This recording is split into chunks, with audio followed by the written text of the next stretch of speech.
Do you ever feel like a before photo in a world full of afters? You scroll through curated galleries of perfect lives and feel like you're perpetually stuck in the construction phase. It's this quiet, nagging feeling that you are a project that is not yet complete. You tell yourself that love is a prize waiting at the finish line, but the race seems to keep getting longer. Just one more self-help book to read. Just 10 more pounds to lose. Just a little more healing to do before you're finally ready. You're a rough draft waiting to be edited into something worthy. You imagine a future version of yourself, polished and perfect, who is deserving of the connection you crave right now. That future you is confident, successful, and unburdened by the things you carry today. So you keep working, you keep fixing, you keep polishing. You hold your breath, waiting for the moment you can finally exhale and say, I am ready. You believe your life hasn't truly started yet. This whole time, you've been auditioning for a role that you believe you weren't born to play. You've been treating your own heart like an understudy. But what if you're not a project to be completed? What if you're not a rough draft, but a poem that is beautiful in its current form? What if all the things you are trying to fix are not bugs, but features? This idea that you must arrive perfected and pristine on the doorstep of love is the greatest lie we've been told. It keeps us isolated, striving for a version of ourselves that doesn't even exist. In the next few minutes, we're going to dismantle that lie piece by piece. We're going to explore a different truth, a truth that says your worth isn't waiting for you in the future. It is present in the rhythm of your breath right now. It's woven into the fabric of your messy, beautiful, and utterly human existence. The truth is that you are not a problem to be solved. You are a narrative waiting to be read. And someone is looking for exactly your kind of story. So let's turn the page together.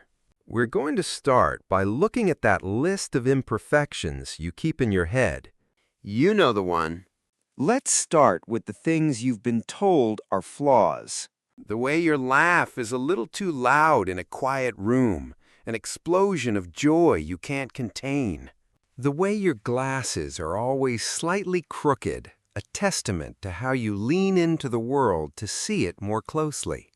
The collection of half-read books on your nightstand, each one a universe you were excited to enter. You see these as evidence of your shortcomings. You see them as your lack of discipline or your awkwardness.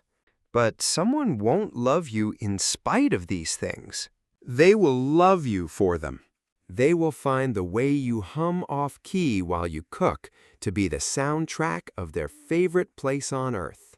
They will see the focused expression you get when you're watering your plants, not as you being distant, but as you being a nurturer.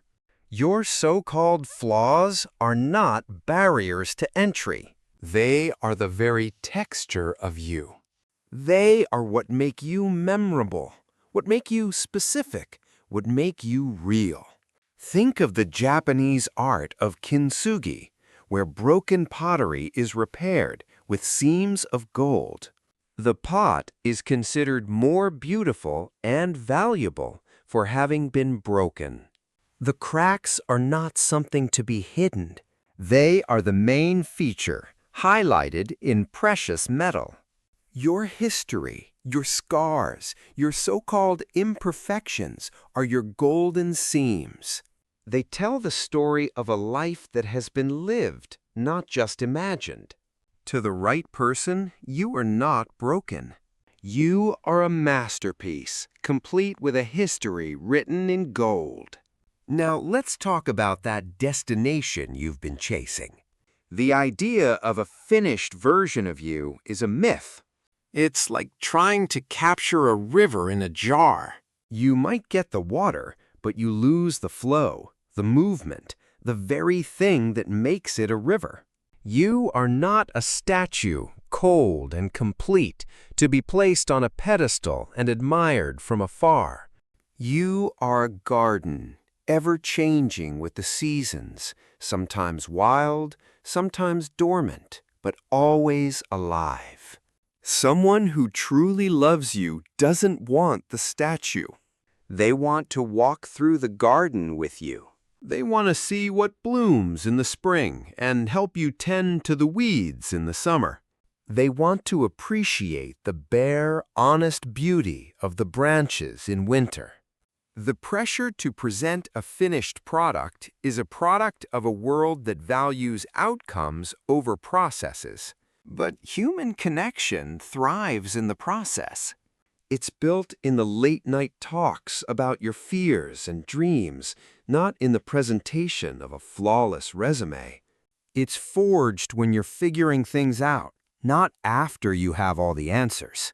This constant striving to be done robs you of the joy of becoming, and it denies a future partner the gift of witnessing your becoming. Real love isn't about finding two finished people. It's about two people who commit to tending their own gardens side by side. Which brings us to another myth, that love is some kind of reward for good behavior. We've been conditioned to think of love as transactional. If I achieve X, then I will be worthy of Y. If I get the promotion, if I get the apartment, if I conquer my anxiety, then I will earn love. This turns your life into a checklist and love into a grand prize. But genuine love isn't a performance review. It is not a gold star for achievement. Love is not a meritocracy. It is a resonance. It's a frequency that meets your own, not a prize for running the fastest. Imagine a lighthouse. A lighthouse doesn't judge the ships it guides.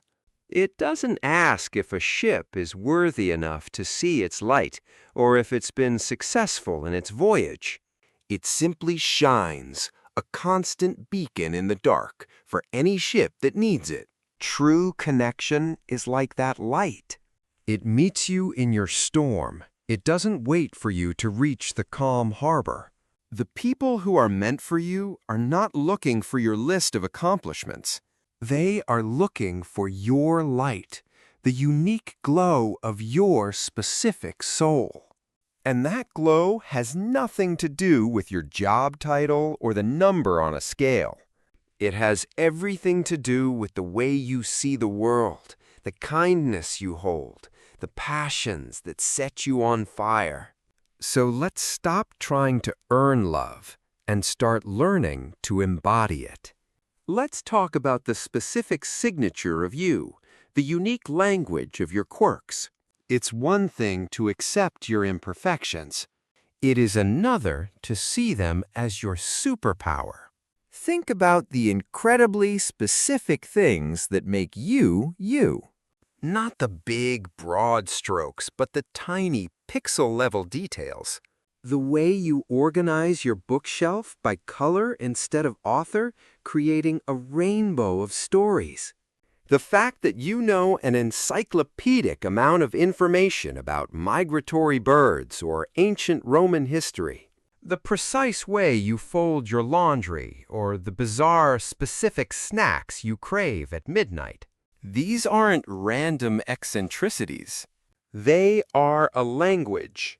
It's the language of your soul, expressed in the dialect of your daily life. You might feel like you're speaking a language that no one else understands. You might even try to suppress your accent to fit in, to speak a more common tongue. But the person you're looking for isn't looking for someone who speaks a generic language. They have been learning your specific dialect their entire life without even realizing it.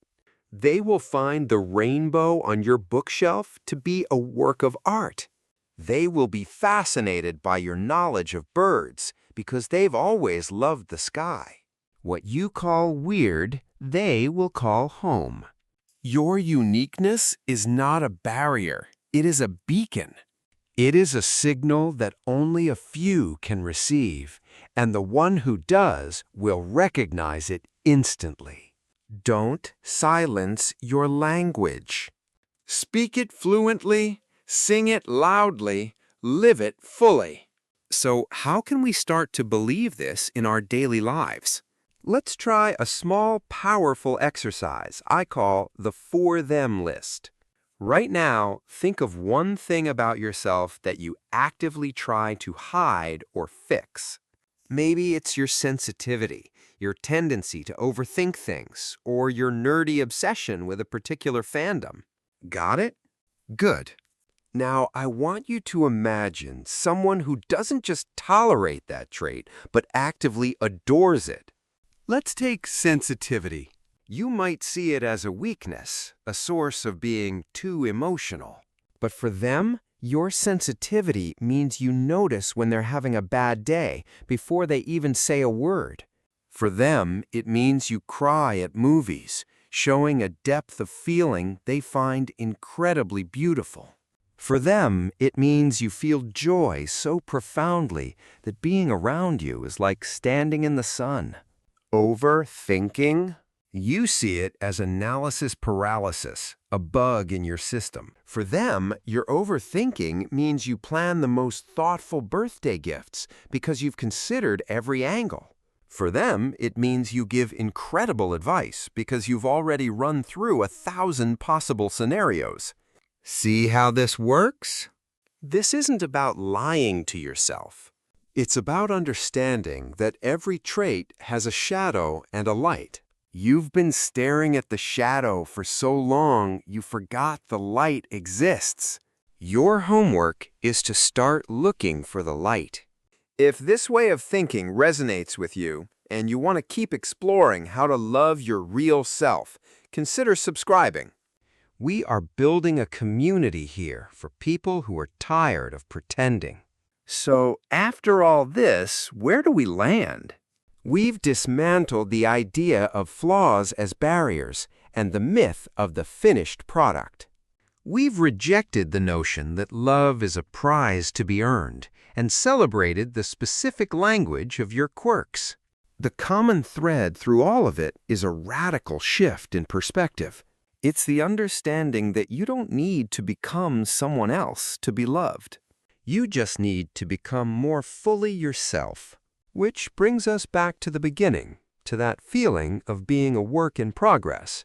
Remember this: you are not a house that needs renovating before a buyer will look at it. You are a home right now. A home has history in its walls, scratches on the floor from joyful dancing, and the faint, lingering scent of 1,000 meals shared. It is not perfect. It is lived in, it is warm, it is safe. It has a soul. And someone, somewhere, is not looking for a perfect, sterile mansion. They have been wandering, feeling a little lost, a little cold. They are looking for a home that feels just like you. If this message found a home in your heart, consider subscribing. This space is for the hopeful romantics. It's for those who are learning to see the beauty in their own story. You are not alone in how you feel.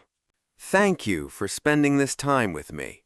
Be kind to yourself today.